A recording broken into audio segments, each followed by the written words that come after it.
திரு ஜெகதீஸ்வரன், தாவேக்காவை பொறுத்த வரைக்கும் அவர்கள் எதிர் வாக்குகள், அதாவது ஆளும் அரசுக்கு எதிரான மனநிலை வாக்குகளை தான் பிரிப்பாங்க, அதனால அதிமுகவுடைய வாக்குகளை தான் அதிகமா பிரிச்சிருப்பாங்க அப்படின்னு சொல்லும் நிலையில திரு ரமேஷ் சேதுராமன் வேற ஒரு கணிப்பை சொல்றாரு. இப்போ அதை பிரதிபலிப்பதாகத்தான் கருத்து கணிப்புகள் வெளியாக இருக்கா? இல்லங்க, பிரதிபலிப்பு அது பிரதிபலிக்கலையே, அதானே பிரச்சனையா இருக்கு. ரமேஷ் சேதுராமன் சொல்ற தியரி படி அதிமுக தான் வந்து ஒரு 8ல 6 ஏஜென்சிஸ் எடுத்து கொடுத்த கருத்து கணிப்புல அதிமுக ஆட்சி வந்திருக்கணும். அன்பார்ச்சுனேட்லி இது நடக்கலையே.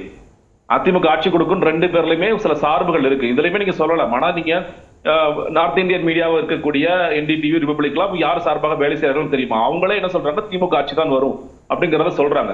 ரமேஷ் சேதுராமன் சொல்ற விஷயங்கள் நிச்சயமாக நடக்கல அப்படிங்கறதா இது வந்து இந்த எக்ஸிட் போல்ஸ் ரொம்ப தெளிவாக காட்டுறது நான் பார்க்கின்றேன். நம்பர் 1. இன்னொன்னு, அவர் சொல்ற அந்த மெத்தடாலஜிலே கூட நீங்க மறுபடியும் போற போக்குல சிறுபான்மையினர் வாக்குகள் வந்து விஜய்க்கு போயிருக்கும் அப்படின்னு சொல்லிட்டே இருக்கிறாங்க. நீங்க உண்மையில் சிறுபான்மையினர் நாங்களாம் பேசுறோம். நீங்க பாளையங்கோட்டை, இன்னும் சொல்ல போனா சில பேர் பாளையங்கோட்டை இஸ்லாமியர்களே போட்டிருக்காங்க. இல்ல அது நடக்கல, தயவுசெய்து இஸ்லாமியர்கிட்ட பேசுங்க. நீங்க பேசுனீங்கன்னா நீங்க அதுல எக்ஸப்ஷன்ஸ் இருக்கு, இளம் தலைமுறை வாக்காளர்கள் எக்ஸப்ஷன்ஸ் இருக்கு. அதை தாண்டி இருப்பவர்கள் நீங்க காலம் இப்ப இல்ல, 2014 மட்டும் அதற்கு ஒரு எக்ஸப்ஷன். ஜெயலலிதா அவர்கள் வந்து மோடியா லேடியான்னு கேட்டாங்க. அந்த நேரத்தில் மட்டும் 44% அதிமுக வாங்குச்சு. அந்த நேரத்தில் வந்து இஸ்லாமியர்கள் அதிமுக வாக்கள் இருக்கலாம். இல்லைன்னா காலமாக நீங்க எல்லா ஸ்டடிஸும் எடுத்து பாருங்க, இஸ்லாமியர்கள் எப்பொழுதும் திமுக தான் இருக்கிறார்கள். இன்னொன்னு, நீங்க கிறிஸ்தவர்கள் பத்தி பேசும் பொழுது நீங்க CSI சர்ச்சஸ்ல இருக்கிறவங்க அவங்க இந்த வாட்டி நோட்டீஸ் போட்டு அவங்க வீடியோட பிரச்சாரம் பண்ணாங்க. திமுக பண்ணல, அவங்க பண்ணாங்க.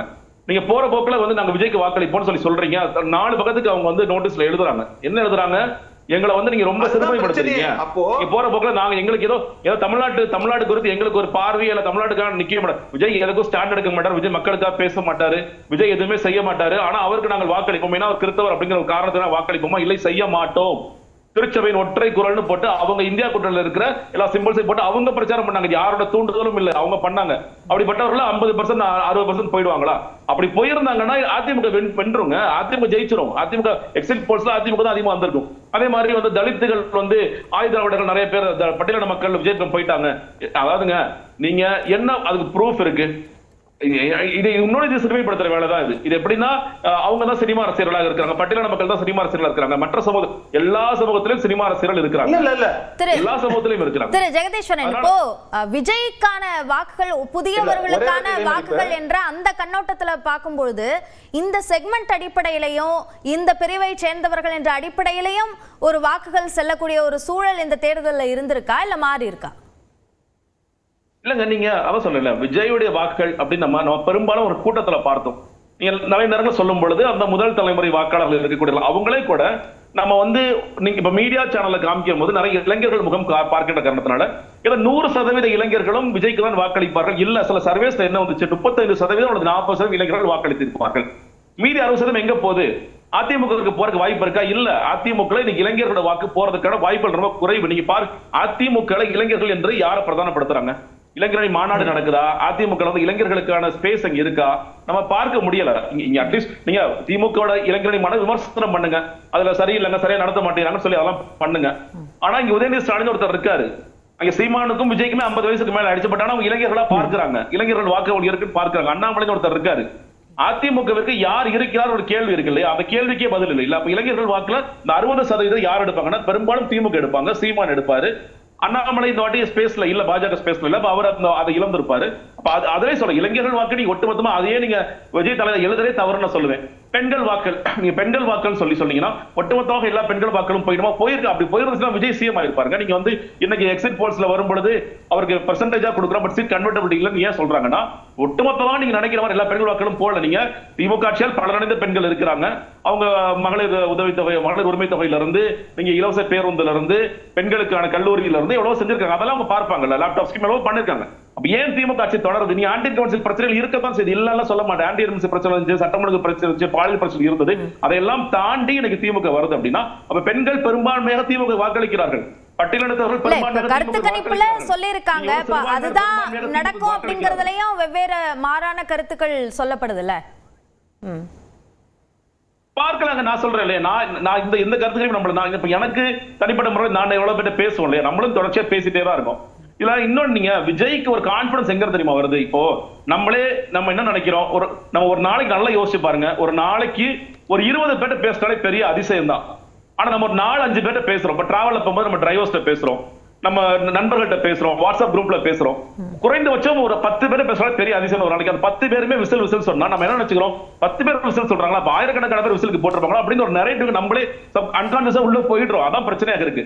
அப்ப அவுட் சைடரா இருக்கக்கூடிய நமக்கே அந்த மாதிரி தோணுதுன்னா, அந்த கட்சியில இருக்கிற தலைவருக்கு 1000 பேர் சொல்லிருப்பாங்க, சார் உங்களுக்கு தான் சார் ஓட்டு போட்டேன், மச்சான் உனக்கு தான் மச்சான் ஓட்டு போட்டேன், தம்பி உங்களுக்கு தான் தம்பி ஓட்டு போட்டோம் அப்படின்ட்டு அவங்க குடும்பத்துல இருக்கிறவங்க, நண்பர்கள், உறவினர்கள், சினிமா சர்க்கிள்ல இருக்கிறவங்க எல்லாரும் சொல்லிருப்பாங்க. அப்ப விஜய்க்கு என்ன தோணும், எல்லாருமே விசிலுக்காக ஓட்டு போட்டிருக்காங்க, அப்ப நம்ம நிச்சயமா ஆட்சிக்கு வந்துருவோம்.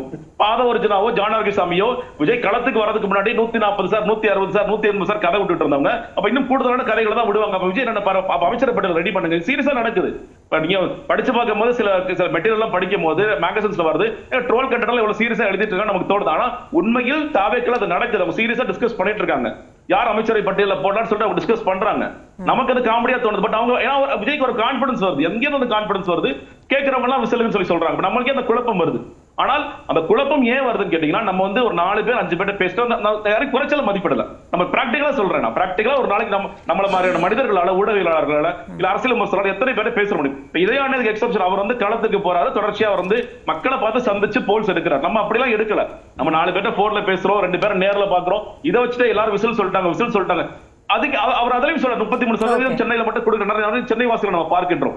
அது வந்து அப்படியே வந்து ஆனா கூட சீட் கன்வெர்டபிலிட்டிங்கிறது நடக்கலங்கிறத பார்க்கின்றோம்.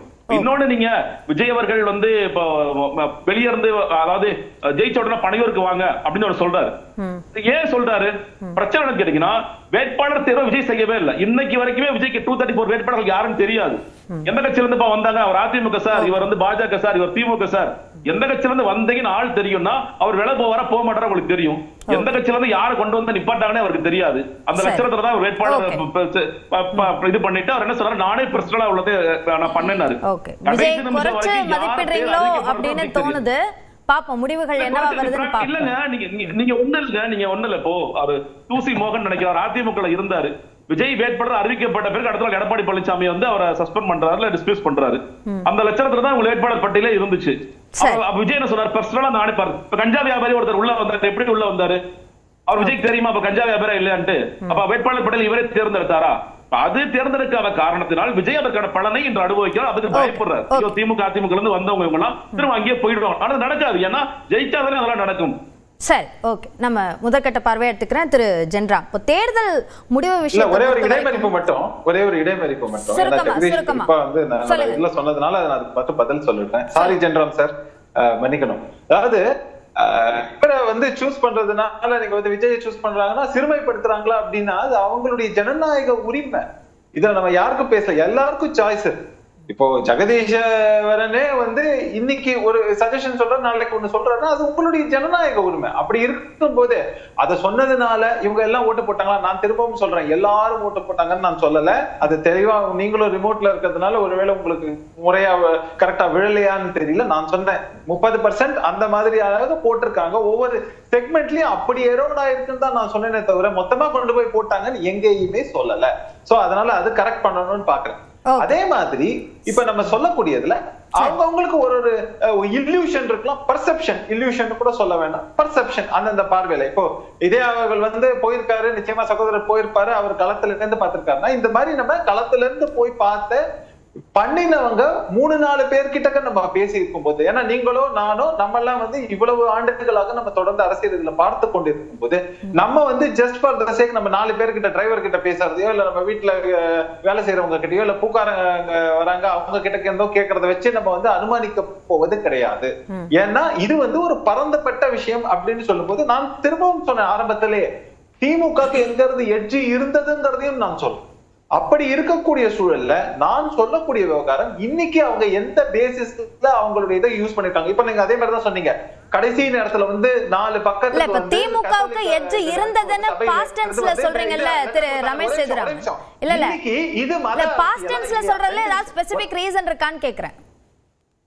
இல்ல ஒரு நிமிஷம் அதான் சொல்றேன். இப்ப இன்னைக்கு மத அரசியல எதுக்காக அவங்க அப்படி ஒரு ஸ்டேட்மெண்ட்டை கொடுக்க வேண்டி இருக்கு? பை டிஃபால்ட் போட்டுருவாங்கன்னா இவங்க ஒரு ஸ்டேட்மெண்ட்டை கொடுக்குறாங்க. இன்னொன்னு மத நிறுவனங்களாக இருக்கக்கூடியவைகள் இவங்க இந்த மாதிரியான ஒரு அரசியல் ஸ்டேட்மெண்ட் கொடுக்கறது முதல்ல வந்து கான்ஸ்டிடியூஷனல் ரைட்டாங்கிற ஒரு கேள்வி அப்போ வருது. அப்போ இந்து சமயத்துல இருந்து இப்ப கோவில்களை வந்து கண்ட்ரோல் நீங்க வந்து இந்து சமய அறநிலையத்துறை வைத்திருப்பதனால அவங்க வந்து அதுக்கான ஈக்குவல் ஆப்பர்ச்சுனிட்டி இப்ப ஜமாத்தும் வந்து கத்தோலிக்க கிறிஸ்துவ சபையும் வந்து கொடுக்க முடியும் அப்படின்னா அப்போ இந்துக்களுடைய கோவில்களை வந்து நீங்க வந்து உங்களுடைய கண்ட்ரோல் அறநிலையத்துறையில வச்சிருக்கீங்கன்னாக்கா அப்ப இந்துக்களுக்கு அந்த ஒரு இதை வந்து மறுக்கிறீங்களா அப்படிங்கிற ஒரு கேள்வியும் வருது.